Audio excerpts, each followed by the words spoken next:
Ce podcast contient des scènes de sexe explicites, à réserver aux oreilles majeures. Les audiocus. Les audiocus. Quelles étaient ces zones érogènes? Est-ce que tu te souviens de ce que tu regardais, de l'odeur qui pouvait t'envahir à ce moment-là? Comment est-ce que vous vous êtes touchés? Est-ce que vous êtes parlé? Et lui, il trouve aussi le chemin, c'est-à-dire la façon dont il touche avec ses mains, etc. Il y a un truc qui est irrésistible. Et à quel moment t'as joui vraiment? Je suis Rokhaya Diallo et vous écoutez Les Audiocus. La sexualité est omniprésente dans bien des esprits. Dans la culture dans laquelle j'ai été élevée, c'est plutôt un sujet tabou, mais dans mes engagements, en faveur de toutes les égalités, c'est un enjeu capital. Dans l'espace public, on entend souvent et beaucoup parler des expériences les plus spectaculaires. Mais je crois que ce qu'il y a de plus merveilleux se joue dans ce que les personnes que l'on côtoie vivent dans une intimité qui peut paraître banale. J'ai découvert Polyrose dans son identité civile avant de connaître son métier. C'est une personne dont la douceur cache une incroyable audace. En tant que femme cisgenre et hétérosexuelle, la question des transidentités et de la fluidité dans les genres a bousculé les convictions dans lesquelles j'ai été socialisée. Aussi, l'échange avec Polyrose m'a transportée, tant elle s'est montrée généreuse. Mais c'était loin d'être évident. Celle que je percevais comme une artiste pleine de lumière était intimidée par ce partage intime. Et je la comprends, ce n'est pas simple de se livrer à ce point à une inconnue.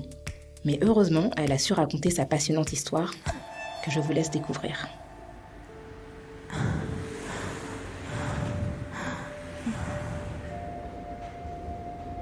Alors, dans la vie de tous les jours, au travail, je suis un homme. Après, en drag queen, c'est le maquillage qui est très marqué. Les cheveux, ça dépend aussi de ce que je veux faire en termes de spectacle. Ça peut être en rose, ça peut être en blond, ça peut être en noir, orange ou arc-en-ciel. Une tenue avec une traîne de 3 mètres. Ça m'arrive aussi que je sors en femme. Quand je sors en femme, je porte une autre identité dont je change aussi le nom. C'est pour séparer du côté artistique et de la vie de tous les jours. Parce que quand je sors en femme, je porte un autre maquillage, je laisse mes cheveux naturels. Et c'est totalement une autre identité que je me sens vraiment en moi depuis toute petite, on peut dire. J'aime bien mes deux identités, à la fois homme, à la fois femme, mais je me considère quand même comme une femme dans le corps d'un homme. Épisode 8. Massage ilang-ilang. C'est une personne avec qui j'ai discuté sur un site de rencontre pour les trans et les travestis. On s'est parlé pendant 1 an et demi avant de se rencontrer. Avant cette soirée-là, on s'est vu quelques fois et tout de suite, on s'est très très bien entendu. C'était un coup de foudre pour moi et pour lui. Il m'a demandé d'aller voir un spectacle avec lui. C'était un dimanche et moi je me suis dit pourquoi pas. Je me suis habillé en robe noire, assez gothique et avec les cheveux longs, ondulés, avec la couleur rose.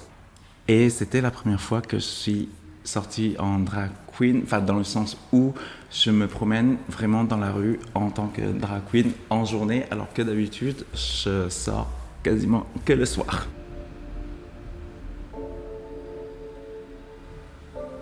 Après le spectacle, il m'a proposé de m'accompagner chez moi. Il y avait beaucoup de monde. Alors j'étais stressée parce que j'ai peur que les gens nous regardent bizarrement. Et il y avait des critiques derrière. J'ai commencé à marcher très très vite. Et il m'a demandé de ralentir. Il m'a pris ma main. Il m'a dit « Ne sois pas stressé, n'aie pas peur des gens. Et moi, je m'en fous. » Et là, je me suis dit, waouh, je suis tombée amoureuse de lui directement parce que personne m'a jamais dit comme ça. Et dès qu'il m'a pris la main, j'ai commencé à marcher lentement, on s'est parlé, il m'a pris par la hanche aussi. Et tout à coup, je me suis sentie comme une vraie femme à ce moment-là.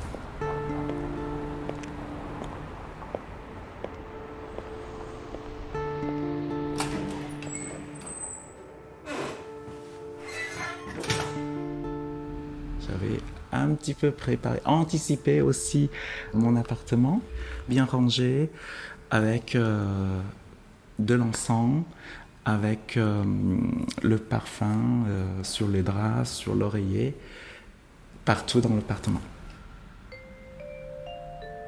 Moi, j'aime bien cet encens-là parce que dans les compositions de cet encens, il y avait les fleurs qu'on appelle ylang-ylang.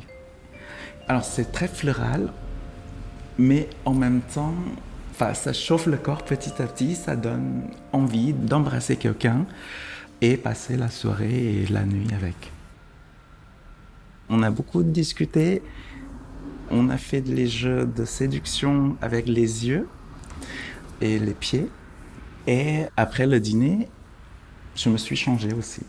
Je me suis mise en lingerie avec une robe. Je lui ai mis de la musique bien sensuelle. La chanson qui s'appelle Body Say, qui exprime que j'ai envie de sexe. Et je lui ai proposé un petit massage. Il a dit « Ok, dans ce cas-là, je vais faire comme chez moi. » Donc il a enlevé son t-shirt. J'avais préparé l'huile de massage à base de ylang-ylang. Enfin, je me suis mis dans la tête que cet homme, il doit être à moi ce soir. Alors, j'ai mis de l'huile sur sa peau. Et la première sensation, quand je l'ai touché, il a la peau très très douce. Et ça m'a donné aussi la chair de poule. J'ai continué mon massage par les épaules, par tout le dos, tout doucement et sensuellement. Et en plus de ça, j'ai chauffé de l'huile avec mes mains pour que ce soit chaud. Et je descends tout doucement avec mes 10 doigts, tout doucement comme ça, tout au long du dos. Et remonter plusieurs fois pour qu'il ait la chair de poule.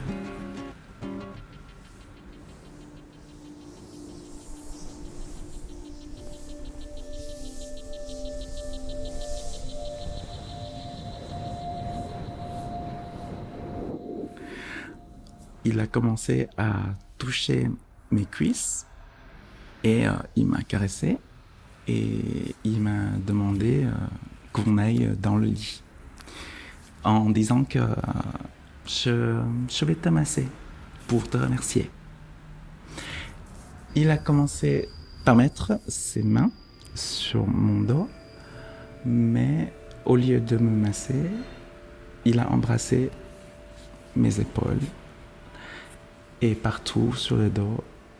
Et avec ses bisous, il arrive petit à petit sur mon cou, mes joues et sur ma bouche. On a continué à embrasser passionnément.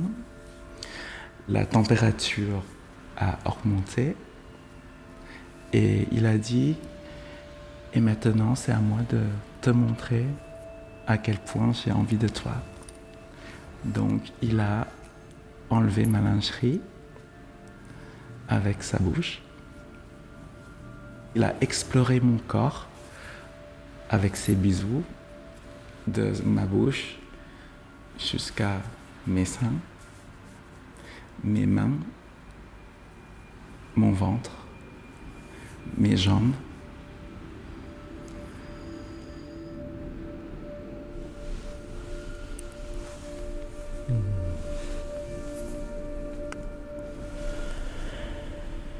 Pendant ce temps-là, je le caressais aussi.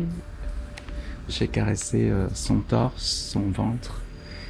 Et je suis descendue aussi un petit peu plus vite vers son sexe. Ensuite, j'ai mis de l'huile sur son sexe et travaillé pour que son érection soit intense. Il m'a demandé gentiment de le sucer. J'étais très chaude, très excitée. Et j'avais envie de jouer avec lui. Je l'ai refusé. Je lui ai dit non, je suis une femme rebelle. Et ça l'a excité encore. Il m'a mis sur le lit. Il a attrapé mes 2 mains. Et on a joué comme ça toute la nuit.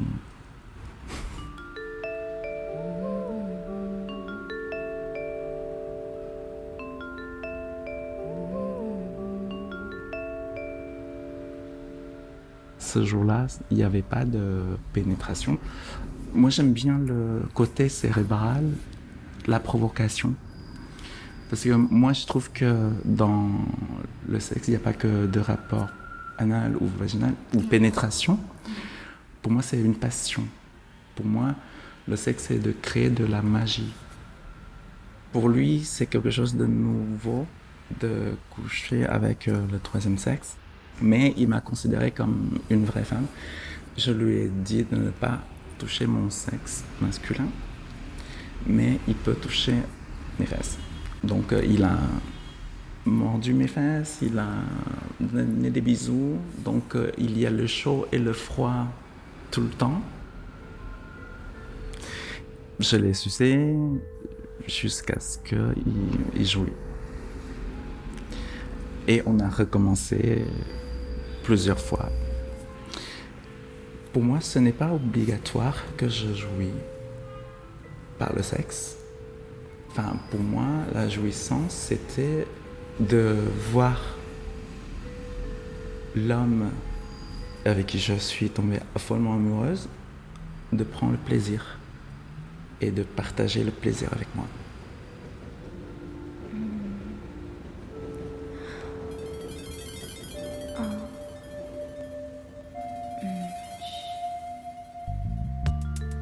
Les audiocus. Un épisode de Rokhaya Diallo. Réalisation Juliette Medevielle. Musique originale Yamé. Mixage Benjamin Touron. Un podcast Studio Fact Audio. Lay down on your shoulder, I feel undercover. Slipping on your sofa, I feel down under.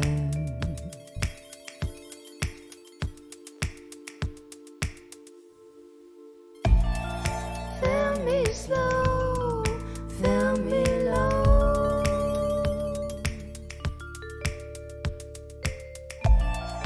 Feel me slow.